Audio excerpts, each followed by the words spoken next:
Hello students. तो स्वागत है आप सभी का एके फैमिली क्लासेस में। जैसा कि आप लोग को मालूम होगा कि हम लोग जितने सारे सब्जेक्ट है आपका 10th क्लास का, जैसे मैथ, साइंस, आर्ट्स और जो है हिंदी, संस्कृत, ये सब का जो हम लोग अभी 2 नंबर का क्वेश्चन और 5 नंबर का क्वेश्चन कर रहे हैं। इसी बीच जो हम लोग 2 वीडियो यानी पार्ट 1 और पार्ट 2 जो हमारा मैथ का 2 नंबर का क्वेश्चन जो है आप लोग को यूट्यूब पर अपलोड है और ये आप लोग को हम पढ़ा चुके हैं, यानी कि 2 नंबरिया क्वेश्चन जितना है सब आपको हम बता चुके हैं। अब जो है आप लोग जैसा कि हम बोले थे सभी सब्जेक्ट का आपका 2 नंबर 5 नंबर सब्जेक्टिव ऑब्जेक्टिव सब करवाएंगे। तो इसी प्रकार से हम लोग आ चुके आज साइंस को लेकर, और यहां पर जो है साइंस का आज 2 नंबर का क्वेश्चन करने वाले हैं। और यहां पर जो है ये बोर्ड आप देख सकते हैं कि ये व्हाइट बोर्ड है, इसमें कोई डिजिटल बोर्ड नहीं है, क्योंकि आपको डिजिटल बोर्ड में जो है जितने सारे क्वेश्चन होता है एक्चुअल सब कराते जाता है, यानी एक दिन में 20, 25, 30, 35 2 नंबर का क्वेश्चन करवाया जाता है। लेकिन यहां पर व्हाइट बोर्ड है, उसे वैसे संभव नहीं है। लेकिन हम जो है कोशिश करेंगे कि आपको 8, 9, 6, 7 ऐसा करके आपको क्वेश्चन बताए एक वीडियो में। और जो है हम जो है डिजिटल बोर्ड के कारण जो होता क्या है कि उसमें ज्यादा क्वेश्चन बताया जाता है, और उसमें जो ऐसा भी क्वेश्चन बताया जाता है जो कि क्वेश्चन जो है एग्जाम में नहीं भी आता है। लेकिन आपको हम इस बोर्ड के मार्फत से ऐसा क्वेश्चन देने वाले हैं जो लगभग आपका क्वेश्चन से मैच करेगा, यानी आपको एग्जाम में जो क्वेश्चन जो है उससे मैच करेगा। और ये हम बहुत रिसर्च करके यानी छांट कर सभी जगह से, जैसे बुक से हो गया, क्वेश्चन बैंक से हो गया, मॉडल सेट से हो गया, सभी जगह से आपको हम क्वेश्चन देने वाले हैं, जिससे आपका एग्जाम में जो है काफी बेहतर अंक आए और आप जो है आगे जो पढ़ाई के लिए आपका जो मार्कशीट जो होता है वो आपके समक्ष जो है एक अच्छा स्कोर के साथ रहे। तो देखिए थोड़ा सा रील्स कम देखिए, और जो है रील्स कम देखिए, और उसके बाद जो है आप ये वीडियो पर ध्यान दीजिए, और एजुकेशनल जितने सारे वीडियो है आपका बोर्ड की दृष्टि से सभी वीडियो को देखिए। और जो 1-2 महीना के लिए आप जो है रील्स बंद कर दीजिए, इंस्टाग्राम, फेसबुक, ये सब जो इधर उधर का जो है जितना सारे हैं ताम झाम इसको छोड़ दीजिए। और जो है आप यदि मोबाइल चलाते हैं तो मोबाइल का सही सदुपयोग कीजिए, क्योंकि आप लोग को जो है एग्जाम 2026 जो बोर्ड एग्जाम काफी नजदीक आ चुका है। तो इस समय जो आप लोग का जो फालतू समय व्यर्थ करने का टाइम नहीं है। तो इसलिए जो है आप लोग को जो है हम जो है सीरीज वाइज आप लोग का जो है सभी सब्जेक्ट का जो है 2 नंबरिया 5 नंबरिया क्वेश्चन लाने वाले हैं। और अभी जो हम लोग साइंस पढ़ने वाले हैं, और ये साइंस में काफी ज्यादा इंपॉर्टेंट क्वेश्चन पढ़ने वाले, और ये क्वेश्चन सब पूछा गया क्वेश्चन सभी रहेगा, इसमें मॉडल सेट भी क्वेश्चन रहेगा, गेस क्वेश्चन भी रहेगा। और लास्ट में जो आपको एग्जाम के 2-3 दिन पहले आपको हम गेस क्वेश्चन देने वाले हैं, और उसमें से लगभग लड़ेगा। लेकिन उसके भरोसे अभी मत रहना है, आप लोग को जितना सारे क्वेश्चन है उसको आपको करते जाना है। चलिए आप यहां पर देखेंगे क्वेश्चन क्या है और बढ़िया तरीका से इसको जानेंगे। और यहां पर जो है बढ़िया तरीका से यदि आप यहां पर जो है यदि चैनल पर बढ़िया तरीका से जुड़ चुके हैं, यदि देख रहे हैं वीडियो, तो आप एक कॉपी पेन लेकर बैठिए। यदि जो आपको कोई क्वेश्चन याद है तो कोई दिक्कत नहीं, उसको और रिवीजन कर लेना है, यदि याद नहीं तो उसको लिख लीजिएगा, जिससे क्या होगा आपको अच्छा होगा। हम हर एक सब्जेक्ट में आपको बोलते हैं कि कॉपी पेन लेकर बैठिए, फालतू का वीडियो इधर उधर का ताम झाम छोड़िए। आज ही जितने सारे 10th क्लास का विद्यार्थी है उसको हम संदेश देना ये चाहेंगे कि आप लोग जो है 2 महीना जैसे हो, 2-2.5 महीना आप लोग का बचा है, जैसे हो उसको छोड़ करके आप अपना एग्जाम पे फोकस करें, जिससे क्या होगा यही 2 महीना जो आप लोग का एग्जाम का रिजल्ट बनाने वाला समय है और रिजल्ट बनेगा। यदि ये 2 महीना आप इधर उधर कर दिए और नहीं बढ़िया से पढ़े तो आपका रिजल्ट खराब होगा, और आगे जो आप 11, 12 या आगे जो पढ़ने वाले हैं उसमें आपको समस्या आ सकता है, और आपका जो रिजल्ट खराब होगा उससे आपको आगे जो मोटिवेशन नहीं मिलेगा, डेडिकेटिव जो है डेडिकेशन के साथ जो पढ़ना वो भी नहीं मिलेगा, और आपको कॉन्फिडेंस कम रहेगा, जिससे आगे आप पढ़ना क्या करेंगे थोड़ा सा कम कर देंगे, जिससे आपको जो सफलता में थोड़ा समय लग सकता है या सफलता नहीं भी मिल सकता है। ये बात सब है।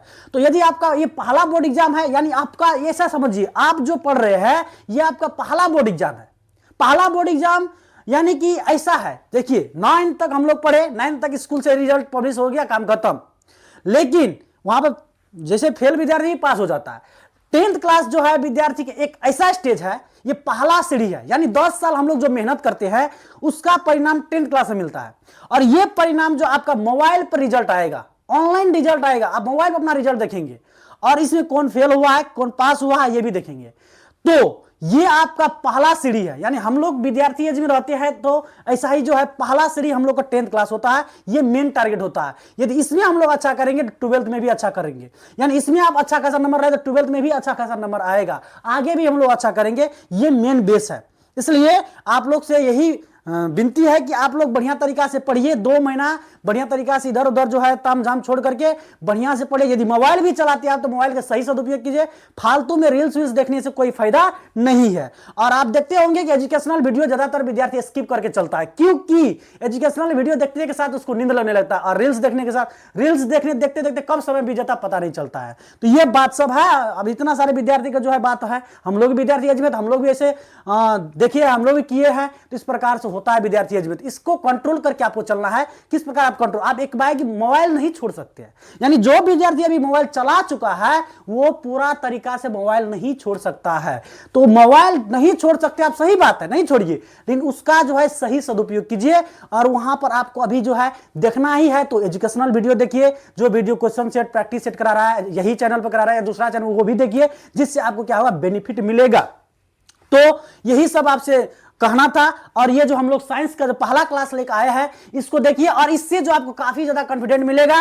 और बात यहां पर ये रहा कि जो आप लोग जो है, जैसा कि अब जितने सारे एजुकेशनल वीडियो जैसे कि अपलोड होने के साथ ही आपका व्यू कम आने लगता है। जैसे हमारा वीडियो देखिए, यहाँ पे 4 व्यूज, 10 व्यूज, 15 व्यूज आता है, लेकिन वही जगह पे जो दूसरा आलतू फालतू वीडियो जब डाला जाता है तो वहां मिलियन में व्यूज जाता है। तो इसलिए जो है देख सकते हैं आप लोग, जो मतलब माइंड मैच्योरिटी के लिए, यानी कि माइंड डेवलप करने के लिए जो वीडियो रहता है वो वीडियो में कम व्यू आएगा। ये मेन कारण ये है कि अच्छा नहीं लगता, यानी जो रियल बात है वो सब विद्यार्थी या कोई भी आदमी के उसको अच्छा नहीं लगता है, और फालतू वीडियो देखने में उसको जो है बहुत अच्छा लगता है। तो बात यही है। चलिए अब आगे बढ़ते हम लोग देखते हैं साइंस में जो है हम लोग क्या 2 नंबरिया क्वेश्चन क्या क्या है, कैसे लिखना है। देखिए एक बात और आपको बता देना चाहेंगे, साइंस में बढ़ा चढ़ा कर लिखना नहीं होता, सटीक जवाब आपको देना होगा। जैसे मान लीजिए 8 में आप जो लिखेंगे तो 1.5 पेज, 5 नंबरिया क्वेश्चन 1.5 पेज, 2 पेज भी होता है, और 2 नंबरिया क्वेश्चन भी आपको आधा पेज लिखना होगा या 5-7 लाइन ऐसे लिखना होगा। लेकिन साइंस में आपको सटीक जवाब देना है, उससे नंबर मिलेगा। उसमें बढ़ा चढ़ा के लिखने से नंबर नहीं मिलता है, जो आपसे पूछा है वही जवाब देना है, उसके बाद अगल बगल का जवाब इसमें नहीं मिलता। चलिए देखिएगा, यहां पर हम क्वेश्चन दिए हैं, आपका क्वेश्चन के साथ साथ आंसर बनाया है, किस प्रकार है आप देख सकते हैं इसमें। चलिए शुरू करते हैं। तो सबसे पहले हम लोग आ चुके हैं, किस लेंस को अभिसारी लेंस कहते हैं। यानी आप लोग से पूछा गया है कि किस लेंस को अभिसारी लेंस कहते हैं। मतलब तुम लोग जैसे कि हम लोग पढ़े होंगे लेंस चैप्टर में हम लोग पढ़े हैं, यानी प्रकाश का परावर्तन अपवर्तन पढ़े, लेंस क्या होता है, लेंस के बारे में हम लोग पढ़े हैं। तो यहां पर जो है, यहां पर आप लोग ये पूछा गया कि किस लेंस को अभिसारी लेंस कहते हैं। तो लेंस 2 प्रकार होता है, उत्तल लेंस और अवतल लेंस। तो इसमें अभिसारी लेंस को मतलब कौन लेंस को कहते हैं, तो वो बात तो यहाँ पूछा गया है।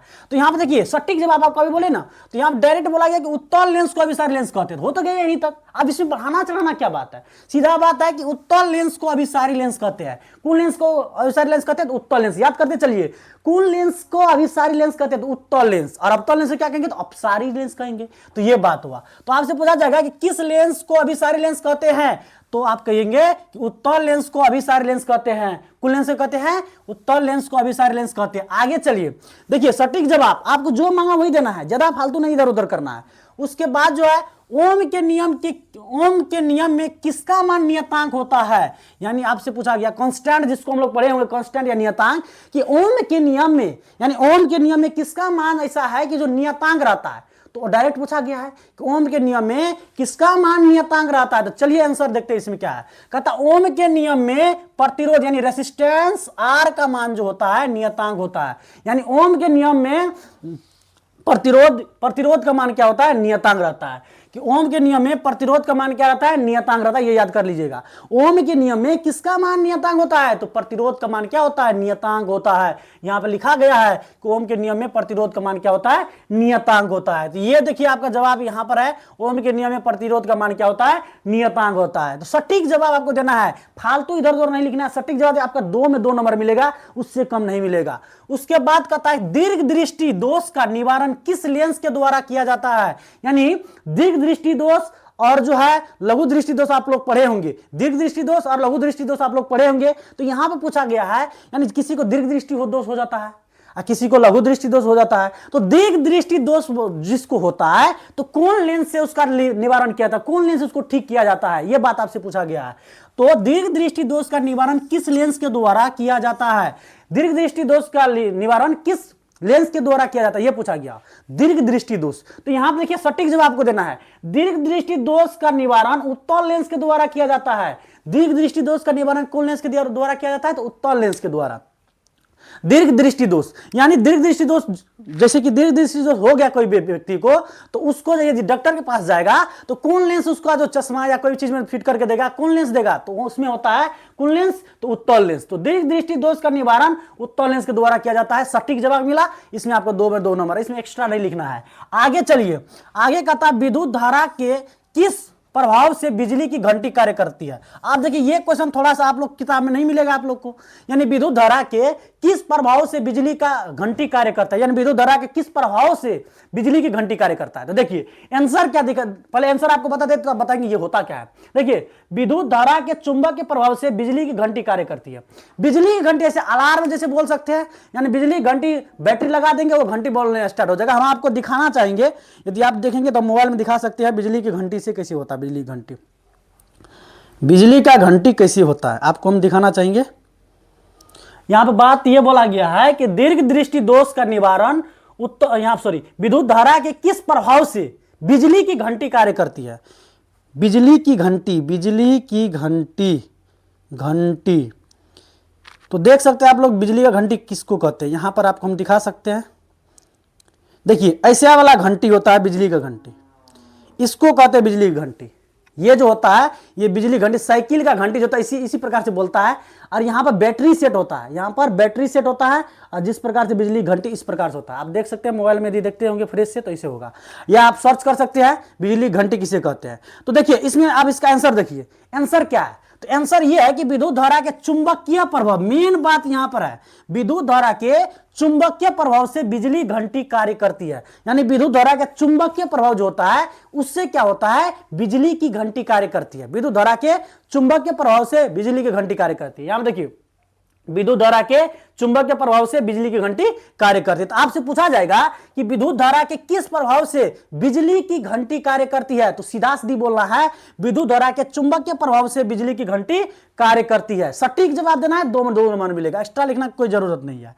अब यहां पर देखिए अवतल दर्पण के 2 उपयोग लिखिए, ये आपको किताब में भी मिला हुआ क्वेश्चन कि अवतल दर्पण का 2 उपयोग क्या होता है। तो देखिए अवतल दर्पण का 2 उपयोग क्या है, यह क्वेश्चन बहुत ज्यादा ही इंपॉर्टेंट है क्योंकि ये पूछा जा चुका है। तो यहां देखिए कहता अवतल दर्पण के उपयोग, पहले कहता हजामत बनाने में बड़े बड़े सैलूनों में। देखिए हजामत यानी कि हम लोग बाल काटने जाते हैं सैलून में, तो वहां पर क्या कहता बड़ा बड़ा जो दर्पण रखा होता है तो उसमें किया जाता है अवतल दर्पण का उपयोग। इसी प्रकार से दूसरा बात है कि डॉक्टर आंख नाक तथा गले की निरीक्षण करते हैं। यदि हम लोग का आंख नाक गला कुछ प्रॉब्लम हो गया तो डॉक्टर के पास जाएंगे, तो वहां पर जो है ये अवतल लेंस का उपयोग किया था। अब किस तरीका से किया जाता है तो ये हमको पता नहीं है, लेकिन जो है ये डॉक्टर के पास रहता है अवतल दर्पण, इस प्रकार से वो करता है अपना हिसाब से। तो आपको सीधा याद रखना है कि अवतल दर्पण जो है, यहां पे अवतल दर्पण के 2 उपयोग लिखे बोला गया है, तो आप क्या लिखिएगा, अवतल दर्पण का उपयोग। ये तो आप लोग को मालूम होगा, सबको मालूम होगा कि यहां पे कहता है कि हजामत बनाने में बड़े बड़े सैलूनों में, देखिए बड़े बड़े सैलून में बड़े बड़े मिरर लगा हुआ रहता है, दर्पण लगा हुआ रहता है, तो वो अवतल दर्पण रहता है। तो ये तो हम लोग को मालूम है। लेकिन डॉक्टर क्या करता है कि आंख नाक कान और गले जांचने के लिए भी ये अवतल दर्पण का उपयोग करता है। तो चलिए यहां पर आप लोग को 2 लिख देना है कि यहां बोला है कि अवतल दर्पण के 2 उपयोग को लिखे, यहां पर लिखा गया है कि अवतल दर्पण के 2 उपयोग को लिखे। तो आप क्या बोलेंगे, तो अवतल दर्पण का 2 उपयोग हजामत बनाने में बड़े बड़े सैलूनों में, और उसके बाद डॉक्टर आंख नाक तथा गले के निरीक्षण में करते हैं। तो हो गया यहां तक। अब चलिए देखिए इसमें जो आप लोगों को मिलेगा, यहाँ पे केमिस्ट्री का क्वेश्चन नहीं मिलेगा और जो बायोलॉजी का नहीं मिलेगा। क्यों नहीं मिलेगा, क्योंकि अभी हम फिजिक्स का ही लिए हैं, तो केमिस्ट्री का अलग से लेंगे और बायोलॉजी का अलग से लेंगे। तो फिजिक्स से पहले कर लेते हैं, उसके बाद केमिस्ट्री करेंगे। चलिए अब लेंस की क्षमता का सही मात्रक लिखिए। यहाँ पे बताया गया है कि लेंस की क्षमता का सही मात्रक। देखिए ऐसा क्वेश्चन जो आप लोग को ऑब्जेक्टिव में मिल सकता है, अब मिलेगा जरूर। बता लेंस की क्षमता का ऐसा मात्रक क्या है, तो आप कहेंगे डायोप्टर। तो यहाँ पे आपको ये 2 नंबर पूछ दिया है, तो अब 2 नंबर पूछा तो लेंस की क्षमता का सही मात्रक क्या होता है, डायोप्टर होता है। तो आप डायरेक्ट डायोप्टर लिखिएगा, 2 नंबर ऐसे नहीं, थोड़ा मिला करके। यहां देखिए कहता लेंस की क्षमता का सही मात्रक जो होता है, लेंस की क्षमता का सही मात्रक डायोप्टर होता है। यहां पर लिख देंगे होता है। लेंस की क्षमता का सही मात्रक क्या होता है, डायोप्टर होता है। तो लेंस की क्षमता का सही मात्रक क्या होता है, डायोप्टर होता है। तो आपसे पूछा जाएगा कि लेंस की क्षमता का सही मात्रक क्या होता है, तो आप क्या बोलिएगा, लेंस की क्षमता का सही मात्रक क्या होता है, डायोप्टर होता है। तो यहाँ क्वेश्चन वही था कि लेंस की क्षमता का सही मात्रक को लिखे थे, आप लिख दिए कि लेंस की क्षमता का सही मात्रक डायोप्टर होता है। तो यहां तक आप लोग को उम्मीद है कि बहुत अच्छा तरीका से समझ में आया होगा। और ये सटीक जवाब देना है, साइंस में सटीक जवाब मांगता है, इसमें जो है आलतू फालतू लिखने की जरूरत नहीं है। अब यहां पर बात यह कर रहा है कि स्नेल का नियम क्या है। स्नेल का नियम, ये पढ़े होंगे आप लोग, sin i बटे sin r, स्नेल का नियम। तो उसी को जो है आप नियम लिखना है, sin i बटे sin r लिख देंगे तो हो जाएगा, नहीं, इससे नहीं होगा। यहां पर आपको लिखना होगा, यहां पर बढ़िया तरीका से देखिए, आपतन कोण की जया, जया मतलब sin i, आपतन कोण की जया और अपवर्तन कोण की जया, आपतन कोण की जया और अपवर्तन कोण की जया मतलब साइन का बात कर रहा है।